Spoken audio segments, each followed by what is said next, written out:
નલિયામાં friends group Naliya દ્વારા છાસના પરબનું કેન્દ્ર શરૂ કરવામાં આવ્યું।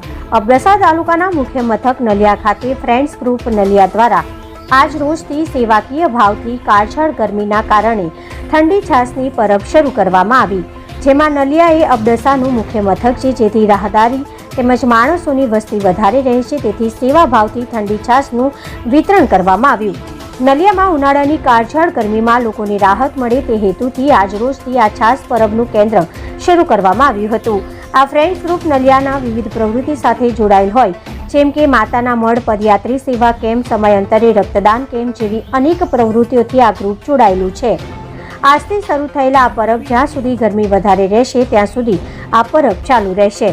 અહેવાલ રમેશભાઈ ભાનુશાલી, અબડાસા, કચ્છ। અમારો આજે નલિયા અબડાસાનો મુખ્ય મથક છે, તેથી રાહદારીની વસ્તી વધારે રહે છે, માણસોની અવરજવર વધારે રહે છે। હમણાં કાળઝાળ ગરમી ચાલુ રહી છે, તો થોડી માણસોને રાહત થાય તેવા ભાવથી, સેવાકીય ભાવથી આજ રોજથી ઠંડી છાસનું વિતરણ ચાલુ કરવામાં આવે। અમારા ગ્રુપ દ્વારા, અમારો ફ્રેન્ડ્સ ગ્રુપ વિવિધ સેવાકીય પ્રવૃત્તિ સાથે જોડાયેલો રહે છે વર્ષોથી, જેવા કે માતાના મઢ, પદયાત્રી સેવા કેમ્પ, વિવિધ સમયાંતરે રક્તદાન કેમ્પ યોજીએ અમે એ પ્રવૃત્તિથી જોડાયેલો રહે છે। ને આજે ઠંડી છાસનું વિતરણ ચાલુ કરવામાં આવેલ છે, જે આજથી કરીને જ્યાં સુધી ગરમી વધારે રહેશે ત્યાં સુધી ચાલુ રહેશે।